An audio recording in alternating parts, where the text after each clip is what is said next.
Minister's Class, August 11th, 1969, Dr. E.W. Blighton, The Life of Jesus Christ. Gone into the study and started to study about the soul and some of its manifestations. Is there any questions about anything that you have thought of during the past week that you want to bring up before I progress from here on? All right.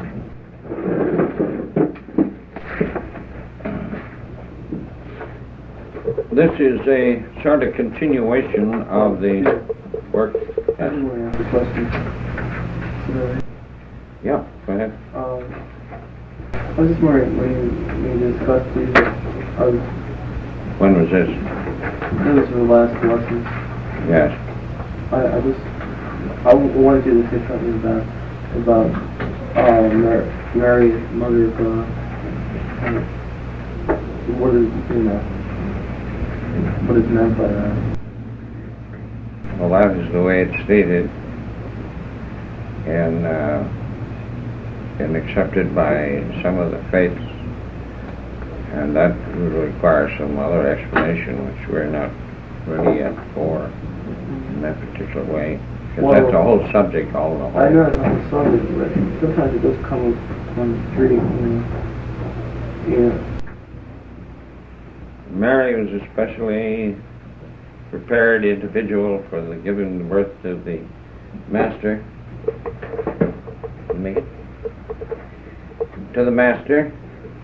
and she was prepared, and the way was prepared by the brothers, the hierarchy,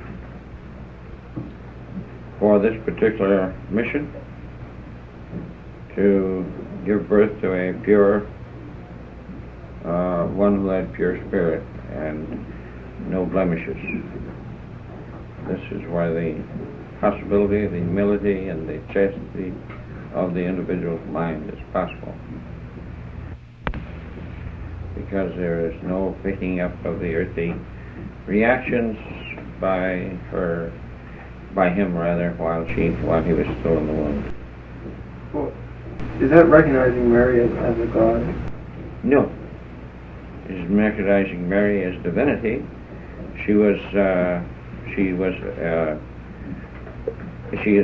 ascended, so to speak, and was then brought forth as the intermediary between the Father and man, as a protector of the children and the family, and a giver of compassion is especially one of the prime attributes of her function.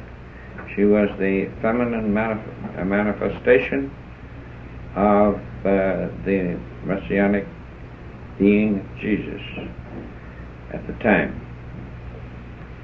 She was the intermediary to earth between God and man. Is that like the Godhead being the male and female, and when Jesus was on the earth, it's God manifesting with male and female at the same time, so it's necessary? Yes. The positive and negative. Except when he ascended and she ascended, why, they become the intermediaries then for the earth. Even working on that level, it has to be a balance of positive and negative. Have to, because of laws of cause and effect are there. They have to be there. Then there are some things beyond that too, which I won't go into because there's no necessity. The whole picture, just yes. enough to make it more confident. That's right. Now I'm going to give you a little bit of what might be called, in a sense, divine comedy in a way. And it's the other side of the coin, so to speak. It is part of the evolving of man. I will look upon death, and this is some of the attitudes of mind and toward my spirit and so forth. I will look upon death or upon comedy with the same expression of countenance. I will submit to labors, however great they may be, supporting the strength of my body by that of my mind. I will despise riches when I have them, as much as when I have them not. Whether fortune comes or goes, I will take no notice of her. I will view all land as though they belong to me, and my own as though they belong to all mankind. I will so live as to remember that I was born for others, and I will thank nature on this account, for in what fashion could she have done better for me? She has given me alone to all, and all to me alone. I will do nothing because of public opinion, but everything because of conscience. Boy, there is more said in that one small statement than what is pretty hard to conceive of. We'll go back to that when I finish this particular part. Yes? I was just going to ask you to repeat it. Pardon? I was just going to ask you to repeat it. Oh, well, we'll have this. This is one thing I'm going to copy out for you. Superior man and superior women are born, not evolved. In other words, they come into life ready for that particular position of comparative superiority.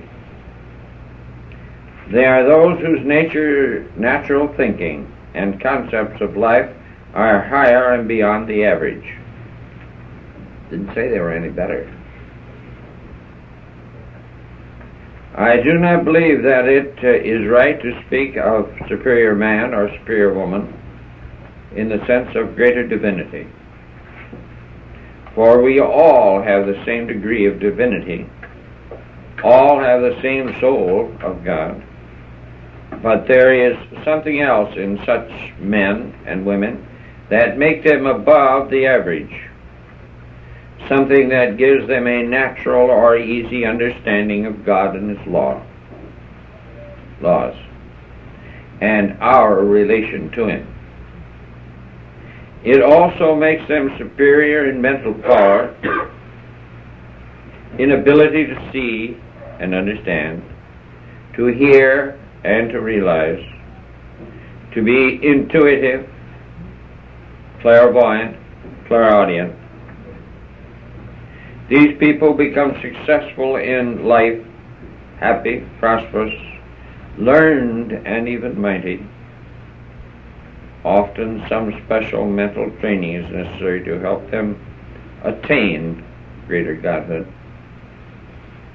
These things, and that is one reason why in the Holy Order of Man's there is such a school as the Holy Order of Man's, with its higher teachings tended to bring out and make useful the superior qualities of man. I would not shut the door to any of those who think they can achieve the heights of a true follower of the cross. For all will learn sometimes something, gain some help and some advantage, even though it may not manifest until their next incarnation.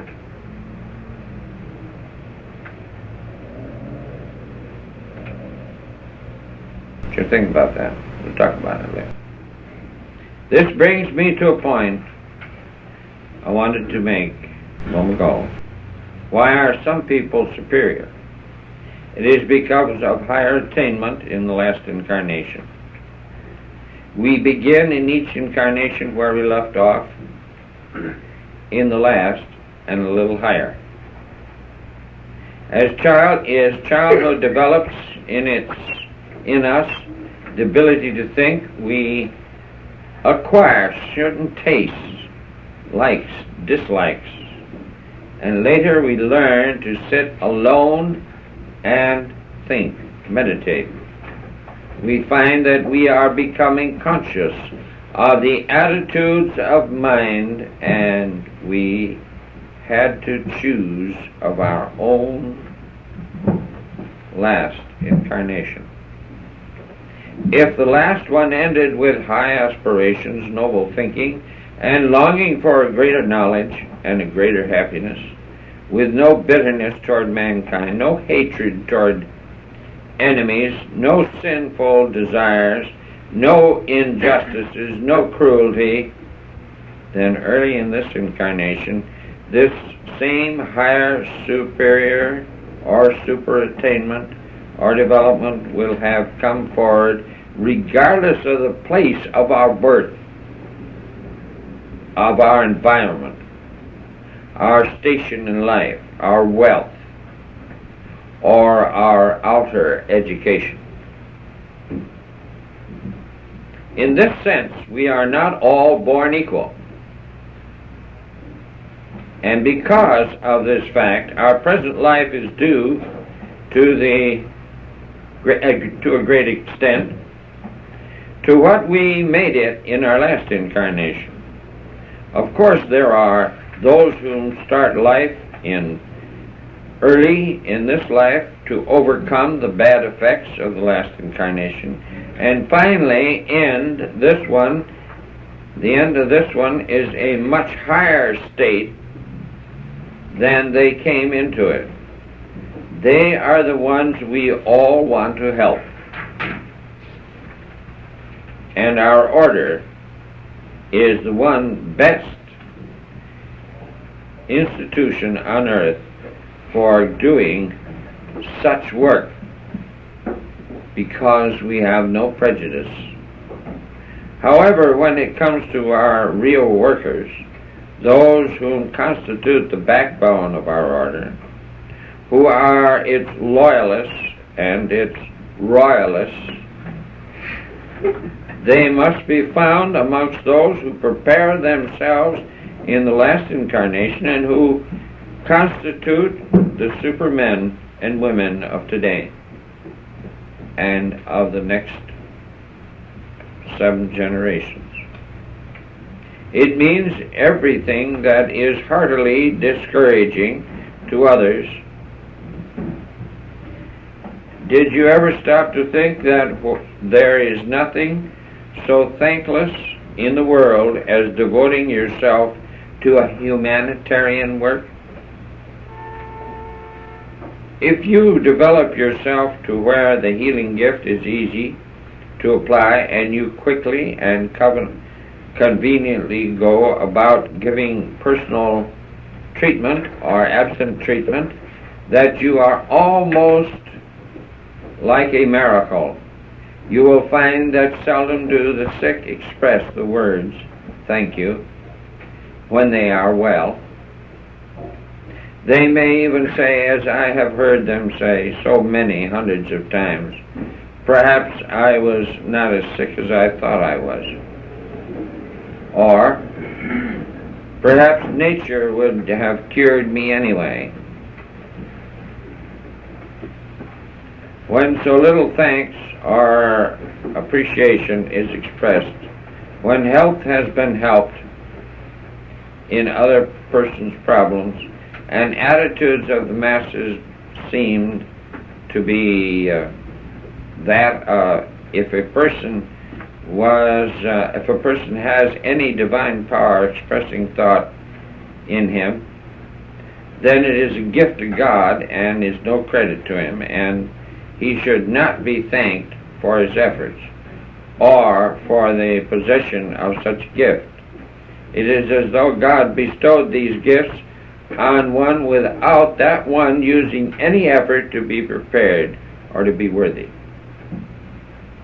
You sense joy as put, but few can sense it. You get the uttermost of happiness out of life when at times you are sorrowful, sad at heart, and it seems as though the sorrow of the world rests on your consciousness. The Master Jesus typified that condition often. Few understand you, few sympathize with you. This makes it difficult, but you must be prepared to meet these changing conditions. He must be able to meet everyone and anyone and admit that he is different in nature, different in development. As successful as life comes to him, he attains the necessary things, or even in abundance, and great joy seems to be present. He must be able to go apart from it all for an hour, sometimes alone, and pass through sadness and sympathy for those whom have not.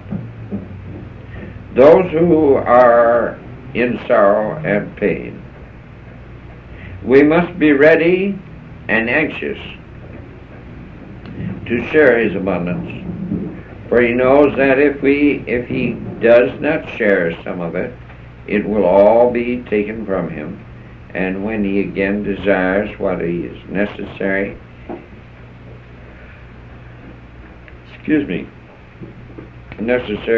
it will not manifest and will not be forthcoming. He learns, the mystic learns, how true are the words of Albert Hubbard, who so joyously gave his life in the great disaster of the Atlantic Ocean, the sinking of the Lusitania. He said, "The things we value the most are the things we have given away." He was referring to material things, to beautiful things given away to others to make them happy. When once the mystic on the path understands that in all his planning, all his thinking, all his building, he must have others in mind, then he begins to tune himself with the universal mind. He then tracks, receives, and gives, but for this very reason his life is discouraging at times to himself and others. He must be willing to see his family do without some luxuries, so that he may give to others who are in greater need of help. He must be willing to face criticism for his acts, which are seldom understood by his friends or his family, and always misinterpreted by his enemies. Even though he's successful in life, brings forth criticism, for he is envied, and some may say that he has secret powers that are uncanny. He finds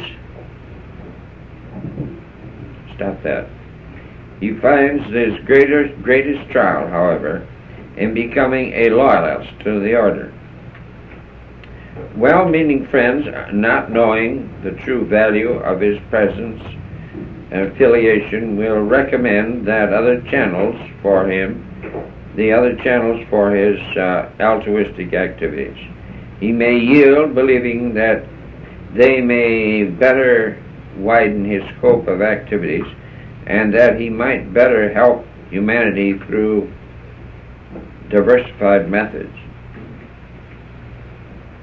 Also, at times, his powers, his abilities will become so great he is tempted to feel that as a chosen son of God, he can go on alone independently and need no longer any contact with the order of its leaders.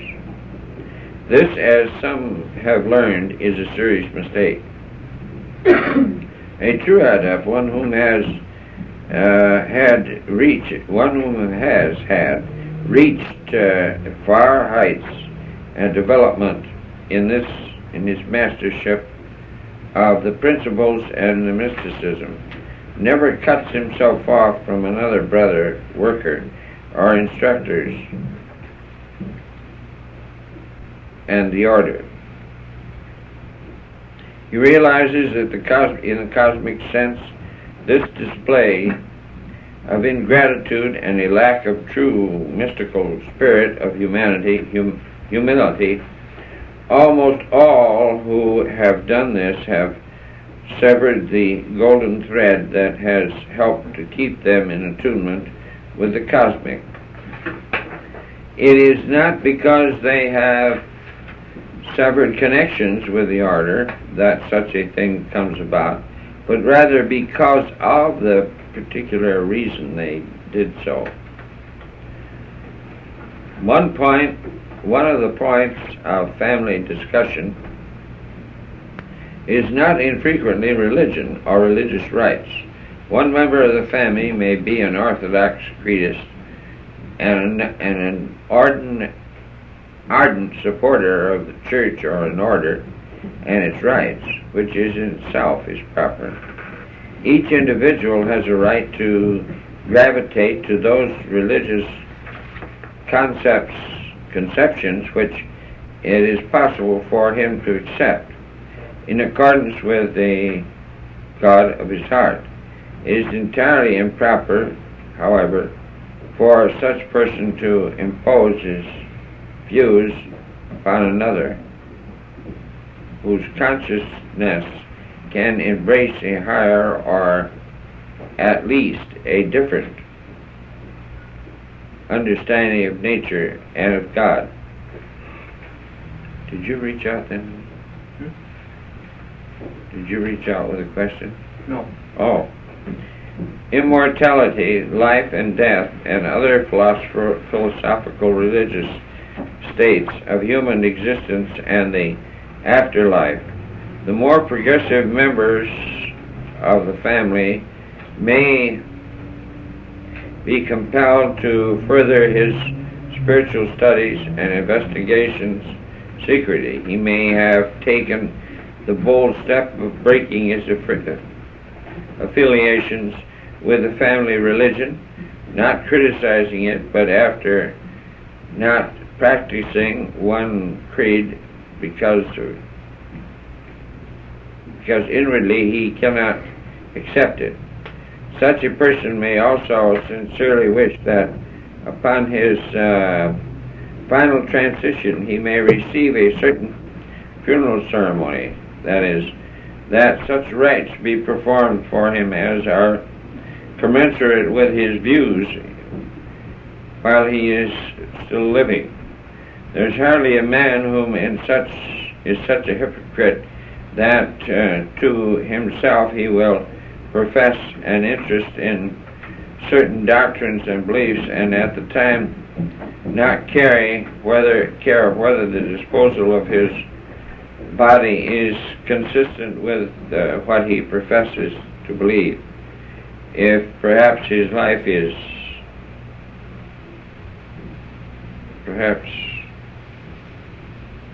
if during his life he has no philosophy, no concepts concerning birth, death, and immortality, and his physical and spiritual relationships to God, then it can be understood that he would not care about the rite of the final initiation or death. On the other hand, when we live, if when we live these things mean something to us, we do not want even our cast-off bodies to become part of any practice that would be opposed to those ideals which we cherish.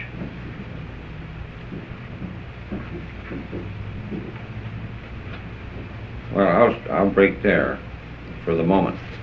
All right, now for the questions, if you have some. Yes? Oh, you were talking about the family there. Were you talking about the Holy Order of Knights? Virgin sanctification. A man's family, and a man might have a family. Mm-hmm. And this goes all the way down the line that this progression of different pieces being fitted together in different lifetimes. Whereas one lifetime you may be a neutral. The other lifetime after you may be may go through the extreme of being a monk in the Catholic Church. And later lifetime you'll balance that off, and then you'll. Okay. Any other? Yes. If a person is not saved in his body living, does the way the body is cared for have any effect on what happens to him after he leaves? Well, it's nice to get rid of it soon because it has some of your consciousness in the flesh naturally, and then you're not to be so apt to be tied to it anyway until it starts disintegration, until you've gotten rid of everything. Yes. What's the Holy Order man procedure with vehicle disposal? Well, the best thing to do is to burn the body. Cremation. Cremation is nothing new. You know, it's been practiced for thousands of years. Oh, what happened to the ashes in cremation? Toss them out. Keep them in little jars up on their mantle. No. Say not. All they do is some people like, some of the great teachers, they have done this. But it has to be by his consent. If they're to do it right. I mean, yes. Any other question? Would you read that quote over again, please? I will do more by conscience, Yeah. Now we'll go back and go through these first originals because these tell us a lot of things. They are sort of the Ten Commandments of the mystic in a sense. They were even used in ancient Egypt also, and they still hold pretty good as they are. Yes. Right near the beginning, there was something said about, I believe it said, I will hate riches, just as much as whether I have them or not, despise. Despise. There's a little difference between hate and despise. Considerable, in fact. It says, despise riches while I have them. While I have them. Will you explain that? Let me take and get at the exact quote. I will despise riches when I have them, as much as when I have them not. The reason the question was in my mind is, in the early age I was given the idea that hate and despise were the same. I guess I've carried that ever since. No. Despising is having contempt, sort of contempt. It is you don't worship them. They're not important. You can pass something by and it's not important. You're not particularly looking for it. See, yes. Isn't hate usually more emotional? Well, hate is a personal thing. Yeah. Or despise. Despising is not necessarily a personal thing. It doesn't have to be. You don't despise organic matter, for instance, necessarily. You might, but hate is something that has to do with living substance. You wouldn't hate a piece of steel. It'd be kind of silly, wouldn't it? Yeah. Do you go through any growth or evolution after you leave the earth? After you what? After you've left the earth? Oh, yes. You still evolving from that time? Well, you go through certain growth, yes, to a certain extent. Yes. Could one be a teacher on that point? Well, what your position was here. according to what you were, or what you had attained here. I will look upon death or upon comedy with the same expression of countenance. Yes? The expression of countenance is meant to be the direct reflection of what is within the person. Yeah. I will submit to labor, however great they may be, supporting the strength of my body by that of my mind.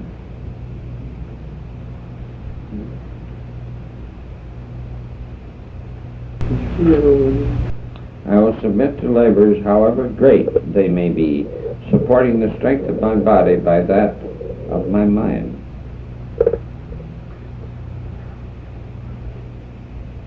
The state of mind your strength is, you know.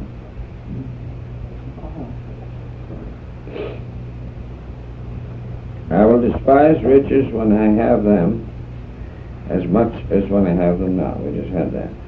Whether fortune comes or goes, I will take no heed of her.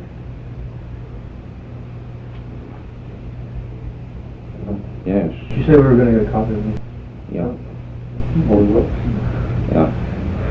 Good. I will view all lands as though they belong to me, and my own as though they belong to all of other mankind. Yes. In place of this, can you place property, or would that entail personal property? The purchase. Poverty has to do with those things that you have. Property. Yeah. If you don't remember what we said, you could have 10,000 in the bank. I hope you have. It is perfectly all right as long as you didn't own it. Possess it. Or is this? Yeah, that's right. Yes. You said that the poverty is the understanding that you are merely keeping it or taking care of it rather than possession or ownership. Yes. But you don't own anything. That it comes from the Father. It's useful and you use it as a tool. That's right. Yeah. Well, if you accumulate money, taking it out of circulation, and I was wondering how useful, in certain cases it would be useful. Well, you can put the interest to work, can't you, for something good. That has a good purpose. I will so live as to remember that I was born for others, and I will thank nature on this account for it, for in what fashion could she have done better for me? This is one word. Describes the whole thing in that table. What is it? Service. That's right.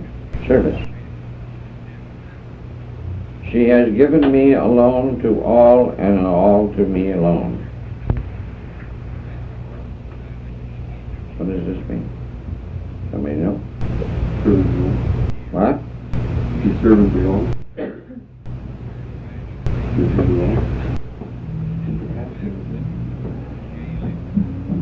Yeah, you're detached. That's right. You're detached.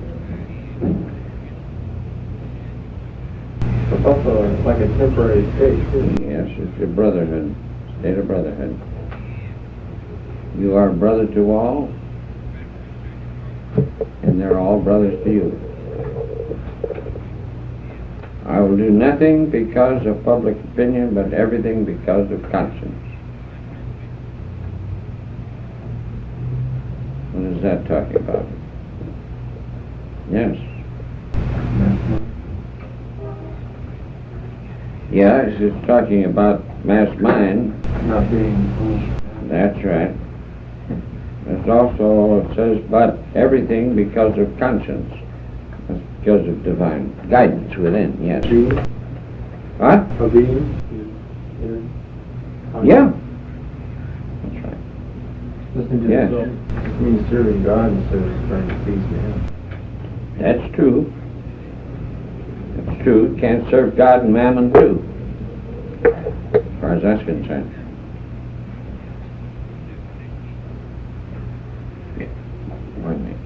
Yes. Doesn't this refer to the fact that man is separate at this stage from God? If he was in balance, or if he was in his rightful place to the Father, then you would, by serving man, you would be serving God, wouldn't you? Yes. Right, yes. What are these things you're reading now? What? What are they? Well, they're written, composition. What is it? Is it the numbered things? Are they a code of ethics or? Numbered? Where? Aren't you reading them with the numbers? No. Oh, I don't want to find them there. Well, they're wisdom. There is no tree. That's right. Not numbers. No numbers attached to them at all.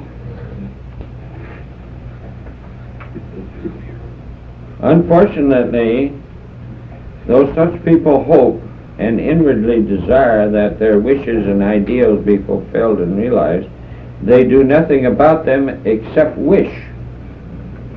In personal conferences which we have had with individuals, they have told me what they wish for a funeral service, after which they will have their desires when they pass through transition.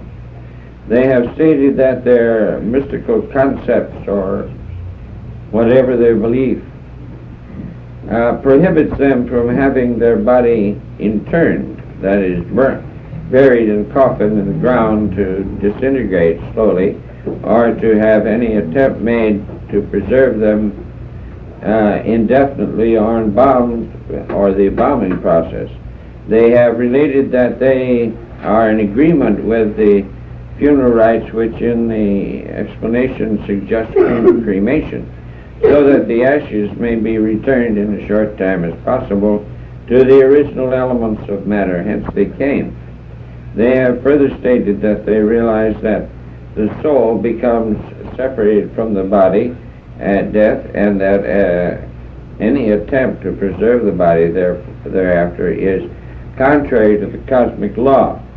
They have also made plain that they have far less compunction about cremating the former temple of the soul, namely the body, and permitting it to free its elements quickly than to let it decompose in a coffin or in a grave.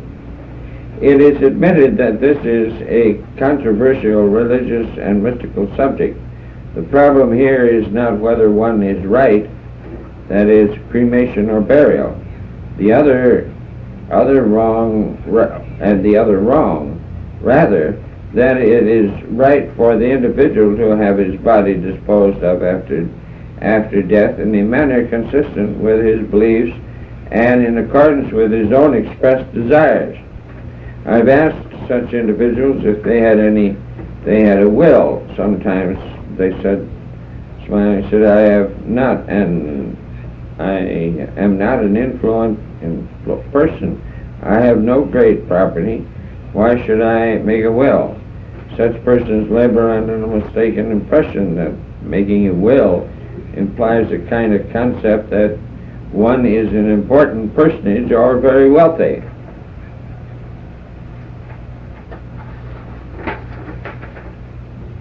The extent of your property is not the matter at issue.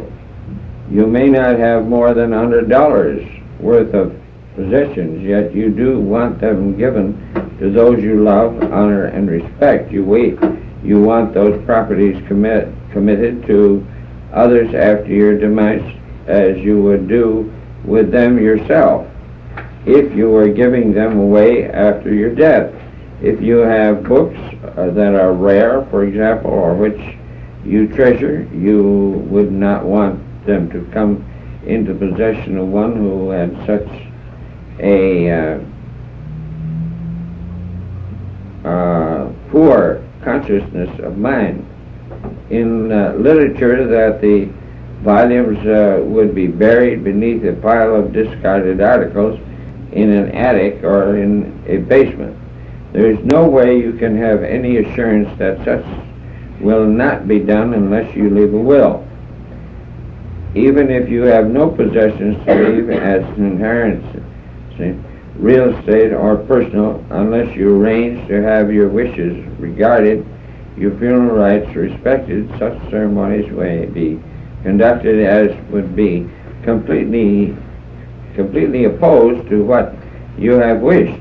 Those who profess an interest and those who have a deep, abiding understanding of mysticism and kindred subjects will be concerned with their own funeral rites, what they symbolize or represent. So I would say to each one, if you have not made a will, or you're not under vows, perhaps to have someone have one made, now regardless of whether you have considerable property or none. If you wish a special type of funeral service, state so. Also state if you desire cremation or if you don't. It is merely a matter of looking forward and preparing the way when going into another land. It is, if it be objected that learning take up so much time, which might be better employed, I answer that the most active or busy man may have many vacation hours while they expect the tides and the returns of business. And then the question is how those spaces of leisure should be filled, whether with pleasure or study.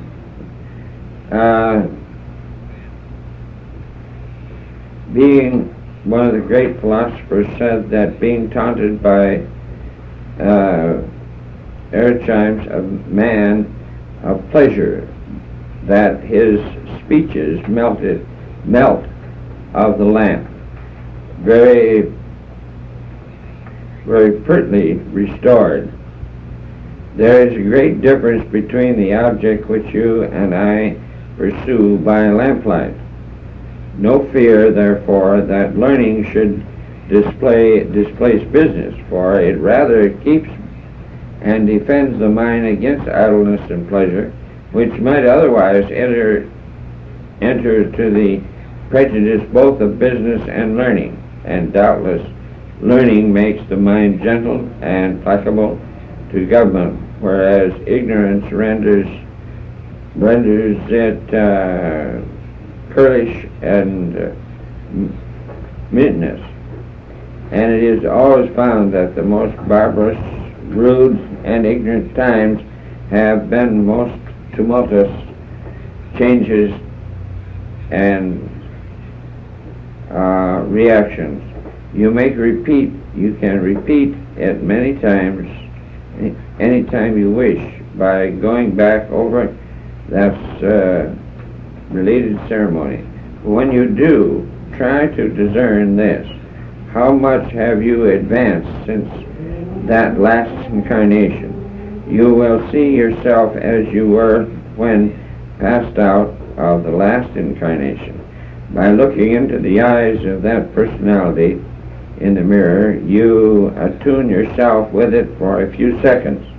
You will sense how you felt, how you thought, and how you were living at that time.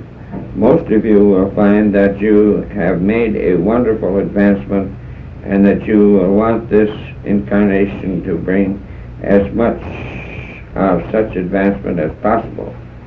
Later on, in the higher progress of your understanding and experience, you will often discover touches of you and your last personality and be able to convince yourself of who you were or what you were doing.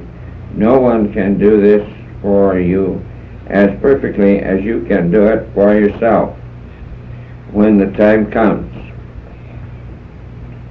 And remember that. It has been said that the Holy Order of Man's work becomes a religion to some of its members. This is true if we do not mean that the order takes the place of a church. The teachings can become one's religion, whether one was a Methodist, a Presbyterian, an Episcopal, a Roman Catholic, or of any other denomination.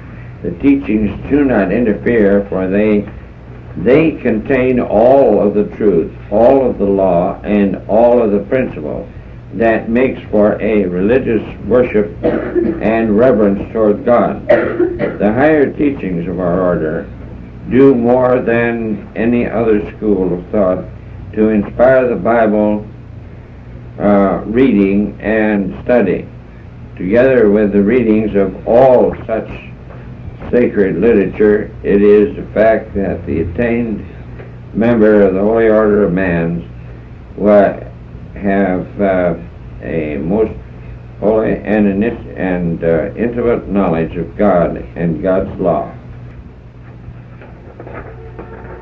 Questions?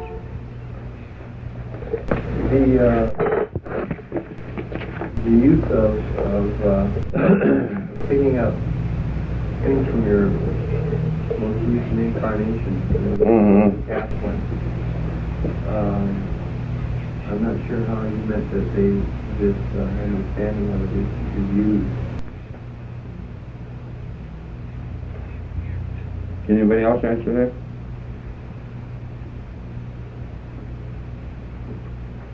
Or how much you were able to take up to a few seconds. You ought to be able to answer that yourself. Well, certain things came out of this. That's I was just wondering if there's something. No. I'm going to talk about that. See, you don't associate. Just a minute. Okay, what was it? I expressed answers so much I answered. I thought possibly you express to see how much better you will become and how much you will spend in your last lifetime. There are mistakes in one lifetime, and what you're trying to do in the next time is not to carry them forward, but to leave them behind and bring only the good with you. That's right. But how far can you go? Anybody know the answer to that? Infinity. That's right. Man is infinite. There is no limits. You only limit yourself.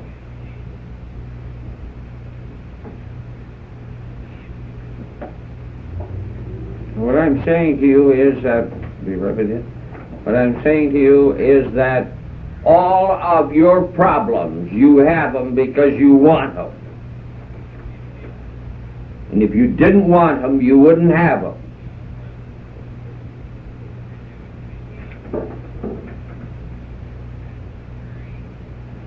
And that is an absolute truth.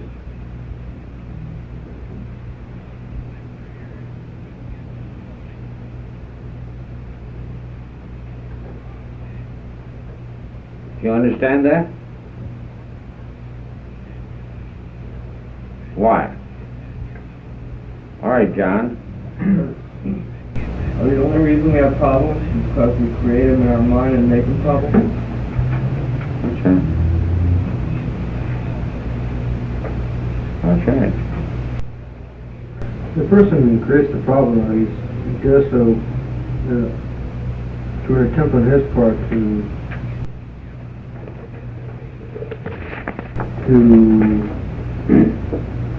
better his own life through a lack of understanding. I will do nothing because of public opinion, but everything because of conscience. So it's through his own. Well, the point I'm trying to understand is that it's through his own desires that create impressions of the way he is trying to be. See, like I've experienced, like I've had a problem, but not known that it was best for me to let go of it. Thought that there was a way to achieve happiness. You know, until I could see that this thing, rather than bringing me happiness, was hanging me up, and then I could let go of it. See, Yes, but remember what Jesus said. What did Jesus say that had to do with this? He said it in 3 words. The answer to all problems. Come follow me. Yes. I was just going to say, once created the problem, the only reason we hang on to it is because of the lack of understanding of the one to whom it can be given to get rid of it, too. Isn't that right? Well, of course, it comes into the picture, but primarily, when you have a problem, you have somebody's attention, don't you? It's a hell of a thing to have a nice, sunshiny life with no problems and nothing to complain about, and you have to go on and be happy each day, and my God, how can you live that way? No, that's the truth. That's the truth, yes. Well, Father, doesn't sometimes, trying things happen to you to teach you I mean, isn't there some grudge in having let's say problems? In the sense, not problems in you, but trying things you have to overcome. Oh, you can always get some good out of any mistake you make. Yes. You have to accept that. But it isn't necessary to make a mistake to grow. Yeah, all right, but do not certain things come to you? Nothing that you don't draw. Yeah, but But that's the thing you want to. It's going to teach you. It's needed for you to grow on. you don't need to have problems, no. Well, it wouldn't come otherwise. Oh, wouldn't it? Well, if you have a certain fault in your character. Well, then you got a Wouldn't come problem. then, right. You got a problem. Right. Well, then things are going to come. But you're the one who put it there. Somebody else didn't. It happened by accident. Yeah, like, well, do all your faults didn't go away, or you say, well, I'm not going to accept, or does it? No, it's just because you don't want to lay it all down, that's all. Yes. Would you elaborate on, well, this is faith, right? But We've been talking about faith. knowing that the law works. Faith is knowing that the law works. Right, but it's a knowing that you can, Cast it out. yeah. That's the same thing as when Jesus said, come follow me. When the young man said, I got to go home and bury my father. And then I will come and follow you. He says, let the dead bury the dead. Come follow me. That's all. That's simple. That's the problem our ladies in the order are having. They can't make up their mind whether they want to follow God or follow man. Put a double meaning on the man. Yes. Until, before Jesus Christ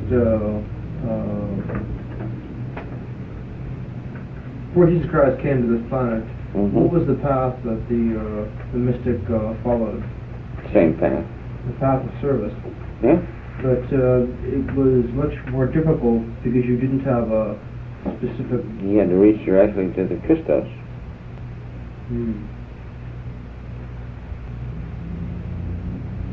He had no intermediary, did he?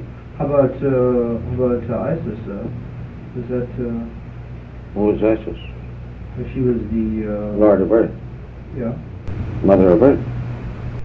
Well, she functioned then. Well... Huh? She, in the negative, was fulfilled the same role as Jesus in the positive, up soon as... Just she was Lord of Earth. She was the princess of peace. She was the mediator. That's right. For the earth. There's been others before her too, you know. Yeah. Then, why did they have to go directly to the Christmas? Why couldn't they go to Well, they did to a certain extent, except women had a heck of a time with it. The women at that time were acknowledged at the first reign of Isis, and they got off on the wrong foot, and they flaked out.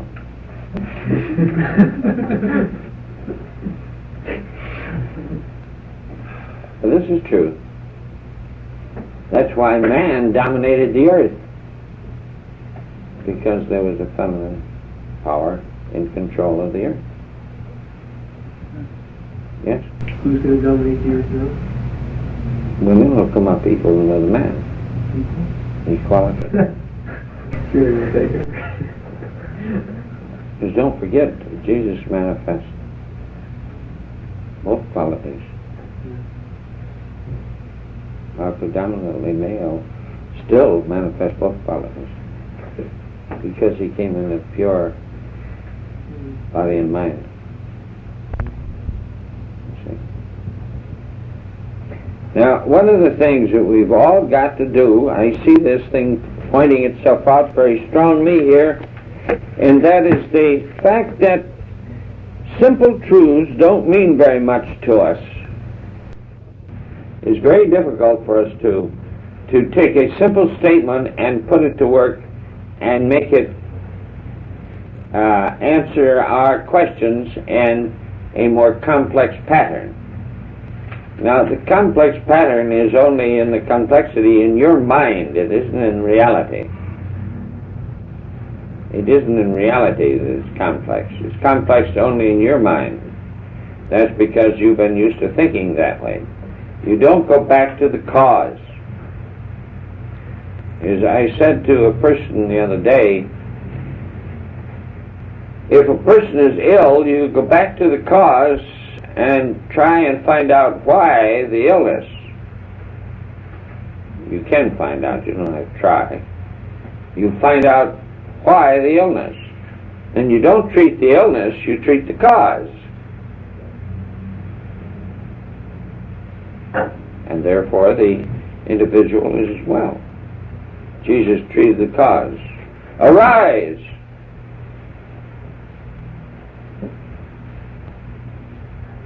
He treated the cause. He got the man to acknowledge he was well. Arise! He couldn't move. He was on a stretcher. He said, arise! He commanded it. The man arose, therefore he was well. That's simple.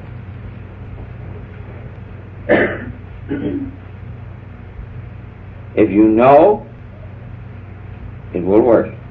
If you don't know, it won't work. Because you know, it won't work.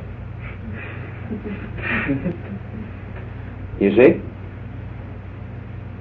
That's the whole thing. It's just that simple. Now, the closer you can get to simplicity, the more complex problems you can handle. Because you won't get chased off into one of the many channels or branches of your problem and get up a blind alley and not be able to get out. Most people are running down all the blind alleys, and this is where your problems come in. Each one of your problems is a blind alley, because there is no such thing as a problem. They don't exist in the mind of God. Therefore, they shouldn't exist in your mind.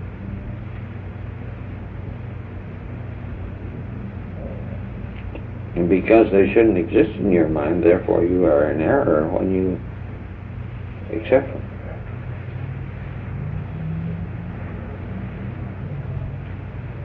So, don't go through changes. What are you going to change? There isn't anything to change. You got a perfect spiritual body, therefore your physical body should be perfect also. So don't go through changes. Only lifting of your consciousness. Somebody just then said changing of consciousness. I heard it in their mind. They'll find some way to have change, won't they? Now, that's your only problem. Yes? Could you call it changes when a person is changing physically? 1 month he's at so much of a height, and then the next 2-3 months he's 1 foot higher. Is this a change? You mean he grew a foot? Something like that, yeah. Grew the next foot. Well, if his spiritual body wasn't that way, he wouldn't have grown. I'm just from the standpoint of the physical plane, that he did definitely go through a change. No, he was that way before, so how could he change?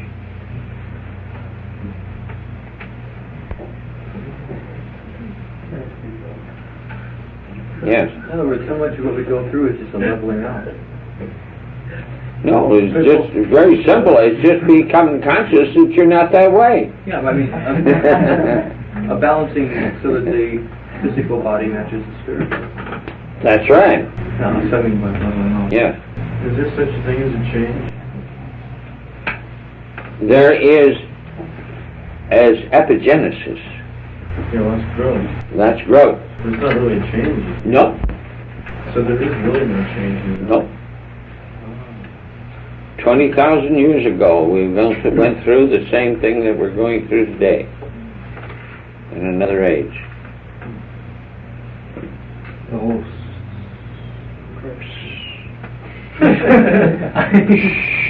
Careful. It's a mystery. Don't tell anybody. There are cycles and cycles and cycles. And it's according to whether you want to go around the mountain or go up to the center. And we go up to the center. We don't go around the mountain. That's why we have to watch very carefully after a person has spiritual experiences, that they get rid of everything before it's too late. Till they get this inculcated into their new reality of things, you see. And things are bound to come up out of the past, the extreme past of maybe past lives. Some of these things will rise up. And these too have to be discarded. But sometimes it takes a little help to discard them, because maybe their knowing isn't cosmic enough to get that far back. Yes? Well, what? No, Isn't growth a change?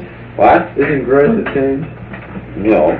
Growth is not a change. Growth is fulfillment. Growth is orderly and in accordance with cosmic reality. Yes. Yes? Louise? Oh. What did I do? Answer your question? No, I just thought I'd wait and answer another time. Oh. Okay. Is there any other questions? Yes? Yes. Well, if growth is fulfillment, say, take an acorn. Well, is the pattern to that oak tree set already in mind before it starts to grow? Oh, yes. The pattern is in the oak tree, is in the acorn. In other words, it has this form already, and it just grows Okay. into it. That's right. You get growth through the cycle of memory, you see. And as you collect more information, you improve the growth, you see. Could you repeat that? What did I say?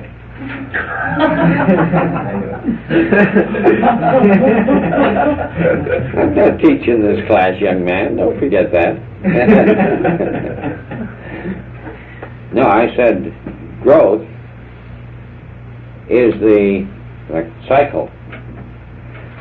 You have your memory, and as you bring that memory out, is added to it your experience, you see. It's another way of saying it. Because that's memory. And this is your growth. So it promotes your growth. Yes?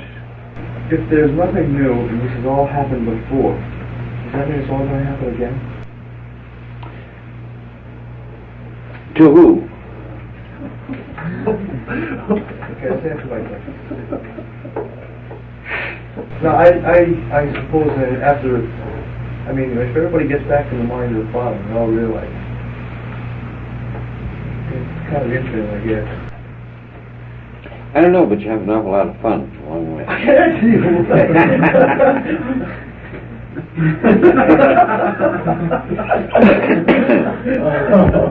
One person put a question to me the other day.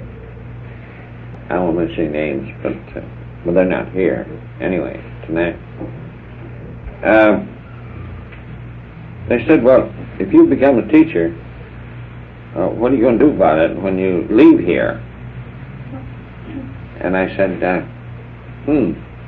that's a good question.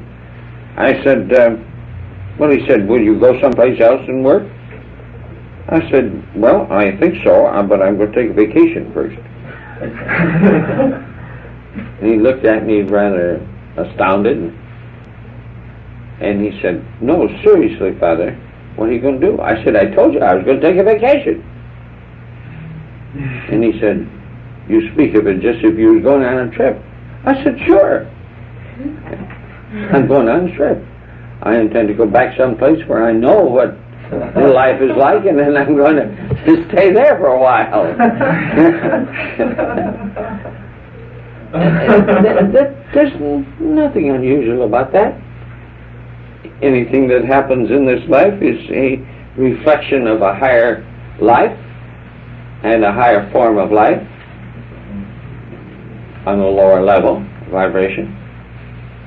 As above, so below. How about a vacation where you didn't have remembrance, you just decided to... What do you mean? A vacation where you didn't have remembrance? Maybe someplace where you didn't remember where you'd been, you just... Just picked it out, you mean? Or? Said, I'd like to go there. Well, all right. I'd say I like to go there, but I'd have to know what to call it, though, wouldn't I? Or where the there was. I see you just look at the travel brochure. Well, hey, look at it. I've been shown some travels already. Don't kid yourself now. You're not. You could be. You could be surprised. Every day. Now it sounds like a lot of, horseplay, but it isn't, because they will approach you when you get to a certain level of function as to where you're going to go. They? Yeah.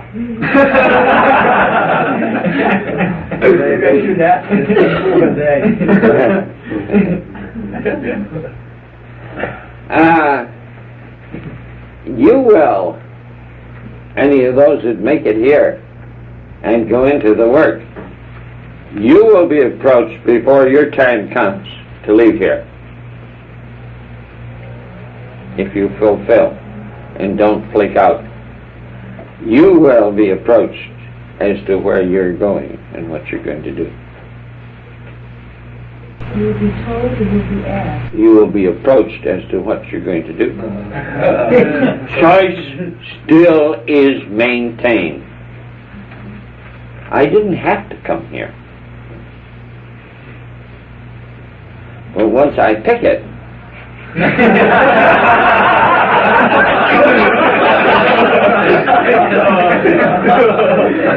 you see, then you're stuck with it. But this is true. This is absolutely true. Don't they give you some idea of what it's going to be like? Well, They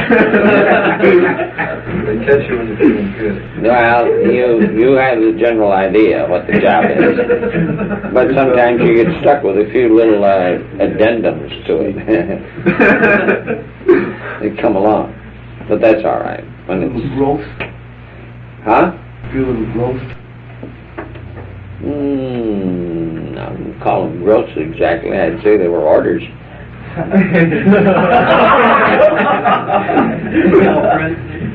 Small print. Yeah. But you know, this opens us up to a very serious subject, because you here sat here and say you want to go into the ministry of the priesthood. Now, do you really want to? Do you really want to? You see, once you have acclaimed this, then you are truly on the path. Really and truly. And you become part of the host. That is down in the neophyte stage, at least. And you will find that you will have lots to do then, that time on. It's not all sorrowful, but it's just what he said here in this other paper. I will consider death and comedy with the same attitude. Yes. I don't know, possibly an answer to that question. If we've gotten this far and you've truly learned that in order to get to the self, You what? I didn't catch we've that. gotten as far as we have now Uh-huh. to this point, and we've truly learned that in order to gain the self and to realize we have to become selfless and not selfish, we would more or less have to become interested in the fact that by not becoming interested in gaining the self, we're not really helping our fellow man in gaining what we've got. Well, there are a number of ways you could help your fellow man, I can still tell you. I could send you out after you had got your training, some of it here, and as far as your own personal being is concerned, and send you to school, and you could become dentists, you could become mathematicians, engineers, chemists, all of these things. And if you really use the self, and you really were selfless, you will be just as great a servant as a priest.